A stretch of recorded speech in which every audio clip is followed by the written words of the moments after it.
In the morning sun where the flowers bloom, colors burst like a painter's dream come true. Roses red and violets blue, every petal whispers something new. From tiny seeds to trees so grand, every leaf and bird, it's all at hand. Hello, hello plant, welcome to the show, where every flower tells a story. Watch them grow. Hello, hello plant, in every shade and hue, for every heart and every hand, we've got something for you. Indoor greens and outdoor scenes, design your space, let your garden dreams glide. Personal touch with our garden design, free sessions to blend within your budget line. From tiny seeds to trees so grand, every leaf and bird, it's all at hand. Hello, hello plant, welcome to the show, where every flower tells a story. Watch them grow. Hello, hello plant, in every shade and hue, for every heart and every hand, we've got something for you. Now everybody, let's say hello, hello, hello, hello, hello, hello, hello, hello. Hello, hello plant, welcome to the show, where every flower tells a story. Watch them grow. Hello, hello plant, in every shade and hue, for every heart and every hand, we've got something for you, just for you. Hi everyone, and welcome to our live all about natives. We have some gorgeous, gorgeous plants that are native to Australia, and we really should celebrate them more. And that's exactly what we're going to do today. Chris is going to talk about his favorite native plants that he uses in his garden designs, and we're going to give you the debrief on all of them and how you can best use them, what's amazing about them, and yeah, have some fun. And if you have any questions, please put them in the comments and we will answer them in live time so that you can get your answer immediately. You don't have to go on some kind of Google hunt. If this information is connecting with you, please do share it to loved ones, any friends, any family that love Australian natives or just need some gardening help. So, Chris, how are you feeling today? Great. Yeah? Excited to talk about natives? Yeah. Amazing. Take it away. Yeah. Look, actually, what's happened is that I got a job briefly with Austroflora, which was the #1 hottest native plant nursery back in 1971, and I did all sorts of odd jobs for them. And what I remember back then was that the guys that ran Austroflora used to go out in the bush and they'd collect sort of plants from the wild and they'd bring them back and they'd put them in pots and sell them, and people would plant them. And within 12 or 18 months, their house would be a jungle. You just about need a machete to get up to the front door, you know, because they were just getting really plants from the bush that grew monstrous. And those first gardens were, you know, like they weren't for everybody, they put it that way. But these days, what's great is that people have been, and a lot of them were the people from Austroflora. They've gone on, they've been breeding, they've been selecting, they've been gathering, and they've basically done with native plants in the last 40 years, they've basically done what Europeans and Americans and Japanese have done with their plants. They've selected cultivars that are perhaps more compact, more trimmable, better flowers, better show, not too big. And what I've done is with my garden designs, I'd say 1 in 3 garden designs that I do are native, and 50% of the garden designs I do would have some natives in it because people love natives. And and it's great that they do because they bring the birds, there's a place for the insects, and natives also work well in Australian conditions. Like they're built for here, so they're less likely to shrivel up on a hot, dry summer or something like that. So what I want to do is I want to go through some of the ones that I like to use in my garden designs, and ones that I've found to be reliable and good, and have a really useful place in the modern garden. And most of your modern gardens, most of the native gardens I do, are for new houses, and the blocks are fairly small, so you don't want great big plants, and you need things that you can control the size or shape of them. And the first one that really fits that is your Lime Magic Acacia. Let's have a look at that. So that's your Lime Magic Acacia. Now, this one has a lovely sort of lemony green foliage, and it's soft, it weeps. And what I love about this particular one is that I've had one, or my partner and I've had one in our backyard for maybe 12 or 14 years, and we trim it, and I've even done a little bit of tree surgery on it, but it's hanging, like a lot of acacias don't last that well, it's hanging in really, really well. It's looking absolutely fabulous. It's a star of our backyard. But what I love about it is you can trim it. And so, quite small backyard, there's two things I love. One is that you can trim it, and three is the soft lemony colour is absolutely beautiful and makes a lovely contrast. If you're putting some purples or some deep greens into the garden, your lovely lemony cascading foliage is a really good contrast, and you'll find it to be really, really hardy. It's quite wind hardy. It's a really good, tough plant. Looks a bit scraggly when it's younger, but you know, once it gets going, really fabulous plant. And the main thing is you can trim it and shape it and keep it to the size that you want in your garden. So now the next one is your Honeypot Banksia. Let's have a look at that. So Honeypot Banksia, this is a beautiful plant. It's a beautiful spreading plant with beautiful sort of yellowy, orangey flowers, and the flowers are on pretty much all year, and it grows at 1 to 1.2 metres, maybe even 1.5 metres wide, and 70 or 80 centimetres tall. So, and what I use it for in the garden is I'll use it where I want to feature, but I don't want the feature to grow too big. I use it.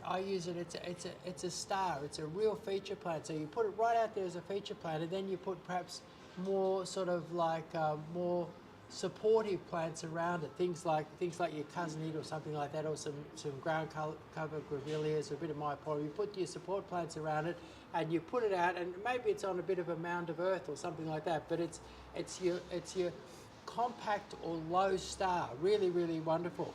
Now the next one is your Grevillea Sunkissed. Now this is great. Like in the old days, I remember all these grevilleas that we used to sell out at Austraflora, and they'd be up 2 metres tall in 12 months and forming a jungle. Now you've got beautiful compact things like your sun-kissed grevillea. Now your sun-kissed grevillea is just a lovely little ground cover, flowers for 3 or 4 months of the year, and those gorgeous little yellow flowers. So really great if you want the joy of owning a grevillea, but you don't want, and you've only got maybe you've only got a tiny little garden bed, you can squeeze one of these sun-kissed in almost anywhere. Now, the next one is your Grevillea Sun-Kissed Waters. It's a grafted standard. Now, you can't see it there, unfortunately, but your Sun-Kissed Waters, actually, I've got a trolley just waiting for me. I'll grab it and show it. We're just going to grab one of the standards just to show you guys. But if you have any questions, do comment below and we'll answer it here and now. Whether it's about Australian natives or it's just a gardening question that you have that's been bothering you for a while. So there's that's it here. You can see it here. This is your Sun-Kissed Waters. Now what it is you can't really see that picture there, but it's a standard grevillea. So I'll see try and get it for you.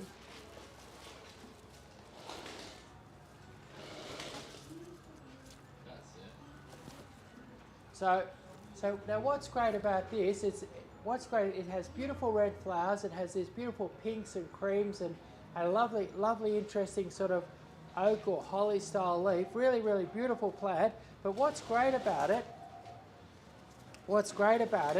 is that it's, if you wanted to, say you had a little tiny garden bed or maybe a little tiny corner in a garden bed, and you wanted to have a tree that never grew taller than about 1.6 metres, that's it. It's grafted up high, it'll come out, it'll go down, it'll cascade down to the ground, and you've got year-round colour. You've got the colourful foliage, you've got the red flowers, you've got the interesting shaped leaves, and it's always just going to grow out and down and remain compact forever, and it doesn't mind a bit of a trim. So making it a small garden or a small garden bed, and you want to have a real feature, but it's compact. That's your Grevillea sun-kissed watered grafted standard. Now here's a real favourite of mine. This is Dodonia Mr. Green Sheen, and let's have a look at that.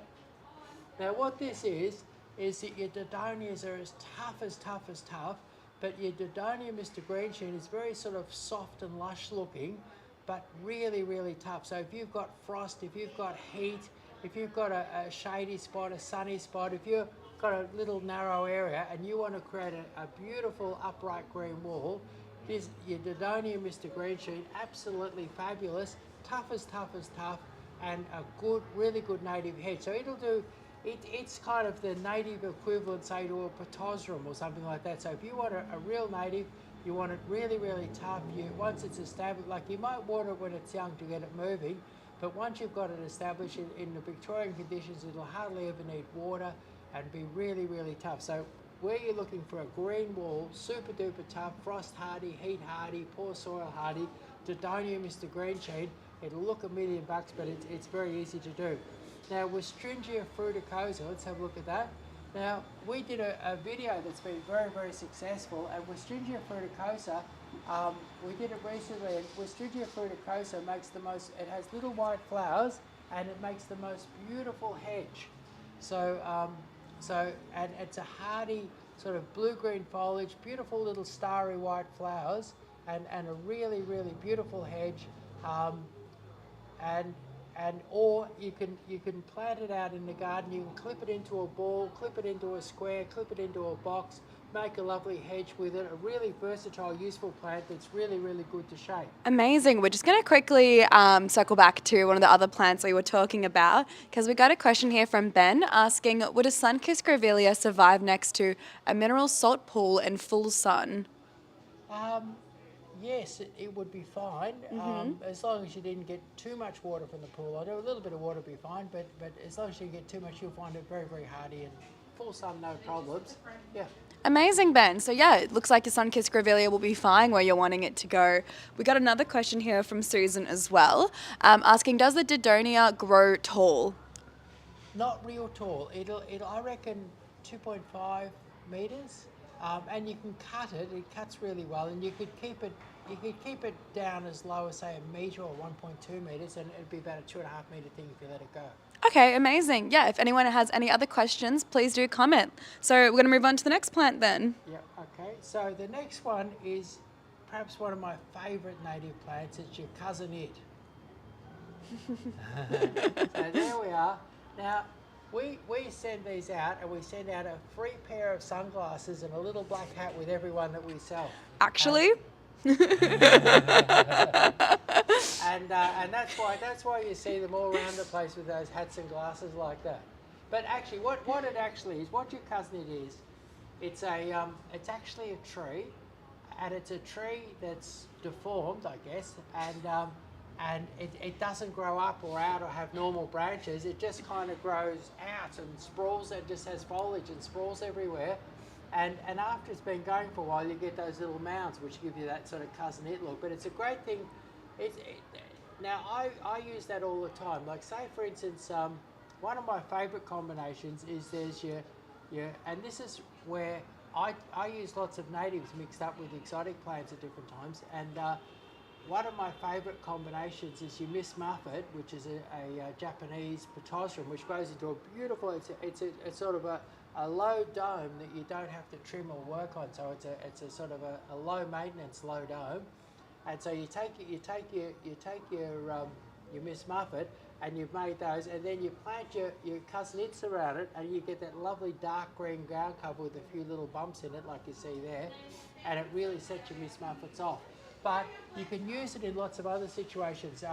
I get people come in and they've got big big embankments with a few rocks strewn on them, and you can do whole enormous embankments with it. You can cover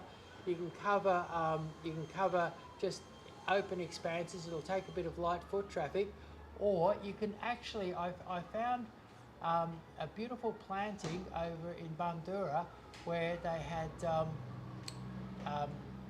nice established ornamental pears, and they'd planted it as a ground cover underneath. And what fascinated me was there were areas of hot sun, and they loved that, and deep shade underneath, and they were thriving in the deep shade. So basically, and you often have that situation where you're growing trees and things like that, and you're looking for a ground cover, and you've got this end shady and that end sunny, and in that situation, your cousin it really shone. So basically, it's an all-purpose cover, a beautiful dark green contrast, and it's something to cascade over an embankment. And very often people come in and they've got ugly old sort of retaining walls and things like that, and you can plant it along the top and cover up those retaining walls with it. And you can just use a single one as a specimen in a garden, or you can mass plant it, you can cover the wall, cover the ground, and you can plant under trees. So very, very useful plant. And you know, I've sold many, many thousands of these over the years, and I can't remember one time where a person's come in and said, my cousin didn't make it.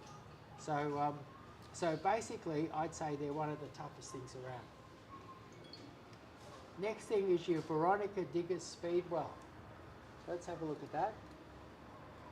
So Veronica Diggers Speedwell, really interesting plant. It's kind of like, that's a good shot there. It's kind of what it's like. It's like juvenile eucalypt foliage with a beautiful little purple flower on it. So it's a kind of a very interesting little combo, and it forms a beautiful mound in the garden, probably say 1 to 1.2 meters wide and 50 or 60 centimeters tall. And at this time of year, it's just coming to flower, beautiful purple flowers. It's a lovely change of texture to mix in with other plants.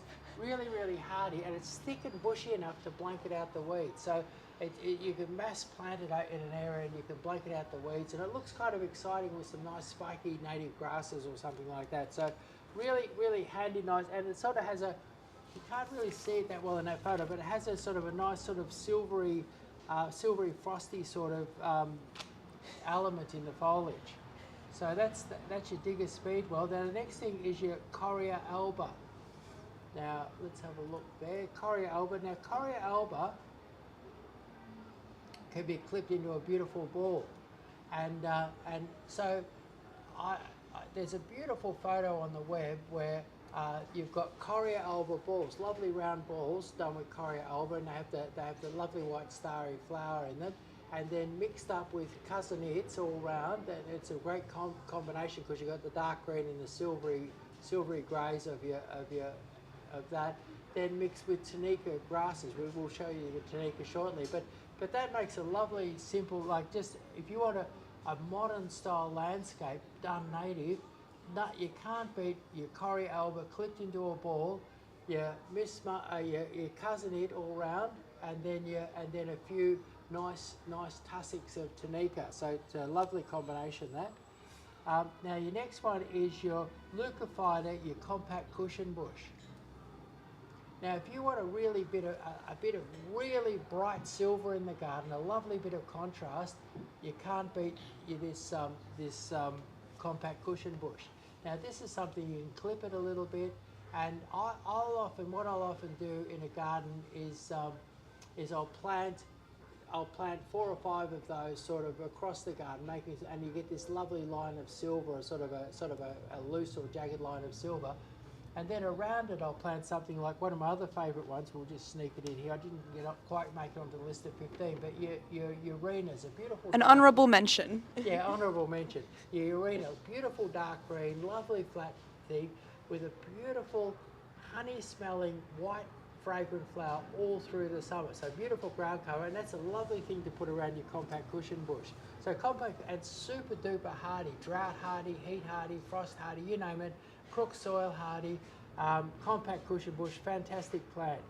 Now, I reckon I use this in almost every native garden, and it's kind of a little bit plain and a little bit ordinary, but I see it as a sort of a support act, and that's your yellow buttons. Let's have a look at yellow buttons now. Yellow buttons, lovely silvery foliage, beautiful little yellow buttons, and it's very, very tough. It's a bit like your cousin did. I can't remember the last time somebody came and said, look, the plant I've got half a dozen of them yellow buttons and they didn't grow. And we'd probably sell 100 or 200 of them a week, and you never hear a word of complaint about them, and you often hear how well they've done. But I see it as a great support act. If you're planting some really, say you're putting showy, say kangaroo paws, there's some amazing showy kangaroo paws around. So you're planting some beautiful, colourful kangaroo paws, and you want to put something in amongst it, and you don't want it to kind of overshadow your kangaroo paws. You just want a nice bit of sort of support in there, you don't want to have just dirt there or mulch. So my go-to plant is my yellow buttons. It looks good, it's a nice bright plant, but it doesn't overshadow my starring plants. And I'll often put that in, say, with my my honey pot banksia. I'll put it in as my support act. So that's your yellow buttons. And now the next one is we did a video on this recently. We had a beautiful photo of it. Let's hope we've got that now. That's a Grevillea strawberry sundae. Yes, that's it. So Smoothie. oh, strawberry, not a sundae. It's a smoothie. Sorry, I can't Still a remember. food item, Yeah, but Yeah. I think I'd prefer a strawberry sundae to a strawberry smoothie. But oh, absolutely, yeah, much yeah, sweeter. any day, yeah. But a strawberry smoothie, this one, I love this because it flowers all winter long. It's a and it's not a flat ground cover, but it's a very, very low bush, and so it gives you, it's like a taller ground cover, probably 35, 40 centimetres. But what I love is, have a look at that pink there. It's not a straight pink. I don't know, it's got a sort of a dustiness to it, or some sort of special quality to the pink. And when you see that mass planted, it's unbelievable. So that's a fabulous thing to mass plant for winter colour, or have it dotted all through. You could dot that all through your garden, so that when you look across your garden in winter, instead of it looking sort of dull and bare, you can have this same splash of pink all through the garden, and it will flower for months. Very easy to grow in almost any conditions. And that's not a strawberry sundae, it's a strawberry smoothie. So the next one is a really good solid support plant, been around forever. As long as I can remember, you had your Callistemon Little John. Now your Little John, what's great about that, a lot of callistemons have a bit of a dull green to them. This has a lovely bright green to it. It has a lovely clear red flower, and the flowers occur for, I reckon, 6 months of the year. It flowers for a real lot of the time. So you've got flowers for most of the year. The birds love it, but the best thing of all, you could, with a little trim, you could keep it about 70 by 70 or 80 by 80, and probably if you never bother to trim it, it'll end up about 1.2 by 1 or something like that. So it's only a tiny little callistemon, and it's very, very bushy and nice. So if you want to dot, say you've got a reasonable sized area and you want to dot it with a bit of colour, maybe mix a few grasses through it, you'll find for mass planting, or maybe you want a low hedge that you don't have to trim, really handy, tough plant, but lush and green, red flowers for a lot of the year, and you won't be out there trimming it because it never gets too big. And that's your Callistemon Little John, real beauty. Now, Australia's #1 selling ornamental plant. Now you'd think that'd be some sort of amazing flowering kind of incredible thing, but let's have a look at it. It's called a Tunica, and Tunica is something that's sold by the million in Australia. I would guesstimate that sales of Tunica in Australia would be 2 to 3 million a year. And what it is, it's in the very toughest of places. Oh gosh, you skipped one. We accidentally skipped one, but that's okay. Let's talk about Tunica, and then we'll let's talk about- circle back to the other one. Okay, so with Lomandra tunica, I've seen the absolute, best example is across the road from here. You've got your Kmart. Now, nobody waters, nobody does anything much in there. I think they water once a year or something over there.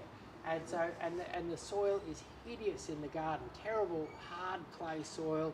We're in a low rainfall area. Rainfall would only be like 18 inches a year, which is, bugger all, and with hard soil, it probably doesn't even soak in. But if you go over there, just over there near the handy bank, they've done a little traffic island of Tunica, and that Tunica is lush and green all year round. And like some native grasses sort of turn brown and dry up and fall over for half the year, your Tunica is lush and green, and the thing that I really love about it is it moves in the wind. It's lovely. You go over there on a windy day, and it moves in the wind. It's lush. It's beautiful.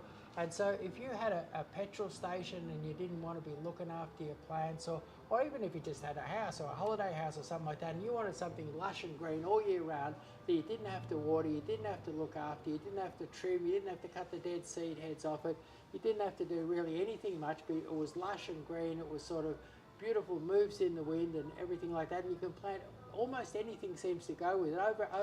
Over in Kmart, they've planted beautiful pink crepe myrtles through it. So again, you're mixing your natives with something exotic. So you've got these beautiful pink crepe myrtles and this lovely lush Tunica looking great all year round, and requiring zero maintenance. So it's, and that's why, so often when they're building a hospital or a university, an order will come in for 5,000 or 10,000 Tunicas because they're such a reliable, tough, easy plant, and they require virtually no maintenance, and they're native. Just before we move to Lime Lava, I'm just going to answer Ken's question, asking if we can get a list of the 15 native plants. Absolutely, Ken. We write an article about all of our lives and we post it to the website, sometimes the week of, sometimes the next week.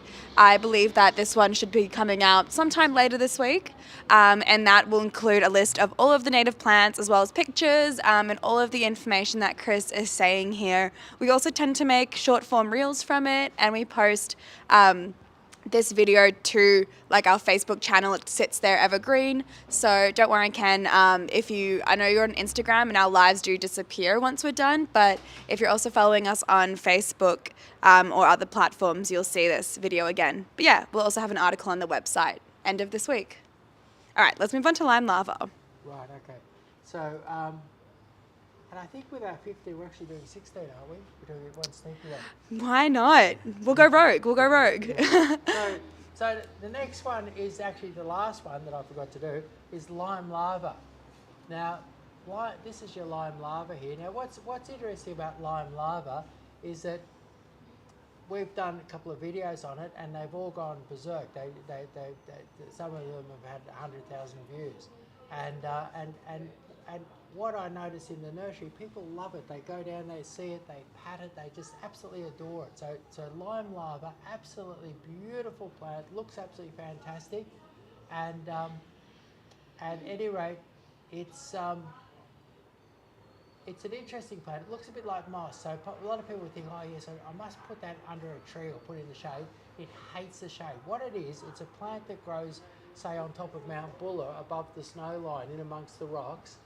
And it's buried under the snow through the winter, and then so if you ever, I worked up there as a builder's labourer when I was young, and it's the hottest place ever. In summer, it's hot. The sun just bears down on you, and these grow in the cracks in the rocks, and they love hot full sun. If you put them in the shade, they lose their texture, all messes up and everything like that. So the main thing with Lime Lava, grow it in a pot, grow it in a big bowl, grow it in the garden, grow it as a feature, mass plant it. You can do whatever you like with it, but grow it in the sun, and then plenty of water and a little bit of Osmocote fertiliser, and it makes a great feature. Now, this is one, I'll often put Lime Lava in Japanese or Zen style gardens because it's a moss-like plant that loves the sun. So it's something, it's a really unique plant for using in interesting situations. And when I do that, I'll often put it, say, with something like a Black Mondo, which isn't a native at all, but it looks really great with Black Mondo. But even, it looks great with a nice spiky grass or something like that. Like you might use it with another native. Getting an honourable mention here would be, say, Little Jess Dianella, like that gives you a nice spiky grass. But the main thing is keep it in the sun, plant them in 2s and 3s and 5s and that, like for a bit more impact. But Lime Lava, and it's funny people's reaction to it. I sometimes when I go down the back there, we've got a section of it down the back, I'll see somebody there patting it, like a child down there patting it, or lady going past, and I'll give it a little pat because it's such a soft, attractive, cute little plant. So really nice to have. And lime larva, plenty of water, well-drained spot, keep it in the sun. And what's our last one for today? And our last one is your copper glow. This one. And this is your Guys are getting a This is bonus, the number 16. 16th of the 15 is your copper glow leptospermum.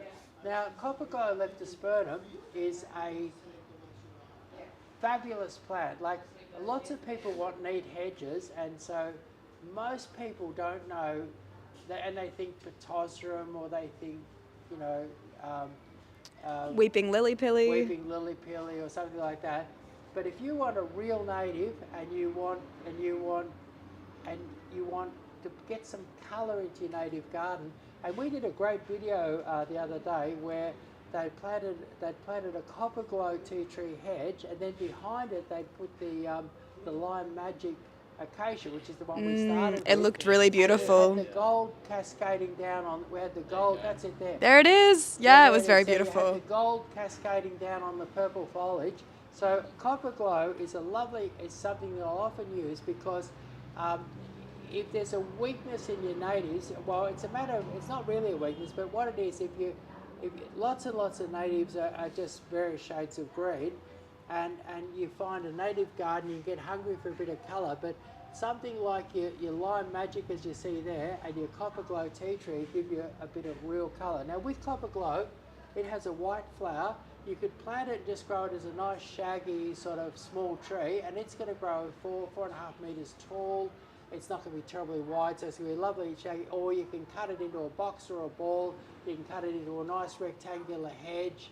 You can basically do whatever you want with it. I took some photos the other day. It was at Monbulk High School, and they had a couple of them cut into lovely big round balls with Tunica growing around them. Looked really, really nice. So it's a really versatile plant, and it's a great way to stay native and get a bit more colour into your garden. So copper glow tea tree, a tough, easy to grow, white flowers, purple leaves, fabulous, and it's our number 16 of our 15. Incredible. What a list that was. All of those plants are so beautiful, and because obviously they're native to Australia, they're made for this climate, and that's why they're so hardy, and that's why they work so well in so many different gardens. I hope everyone enjoyed that top 16 native plants that Chris likes to use in his garden designs. We do these lives quite regularly every week. We have a consistent live Q&A every Monday, 12 p.m. on Facebook, YouTube, Instagram, X. We're on quite a few different platforms. So if you have any pressing gardening questions, please do come down to them.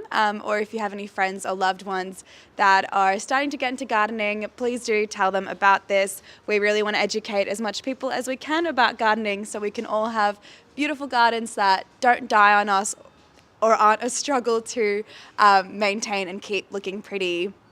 We appreciate all of you. We do notice like the consistent people who are coming, and we really do appreciate it. And yeah, I think that's where we're going to end today. Thank you so much. So thank you very much for tuning in. I really appreciate it. Exactly. And we'll see you next time.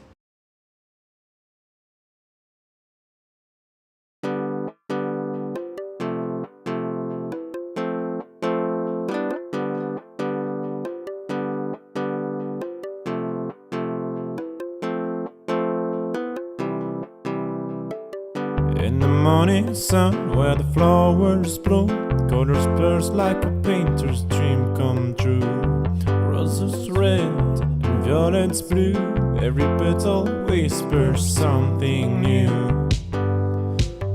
From tiny seeds to trees so grand, every leaf and bird, it's all at hand. Hello, hello, plant, welcome to the show, where every flower tells a story. Watch them grow. Hello, hello, plant, in every shade and hue, for every heart and every hand, we've got something for you. Indoor greens and outdoor scenes, Design your space, let your garden dreams glide. Personal touch with our garden design. Free sessions to blend within your budget line. Alright. From tiny seeds to trees so grand. Yeah. Every leaf and bird, it's all at hand. Hello, hello, plant. Welcome to the show, where every flower tells a story. Watch them grow. Hello, hello, plant. In every shade and room, for every heart and every hand, we've got something for you. Now everybody, let's say hello, hello. Hello, hello. Hello, hello. Hello, hello.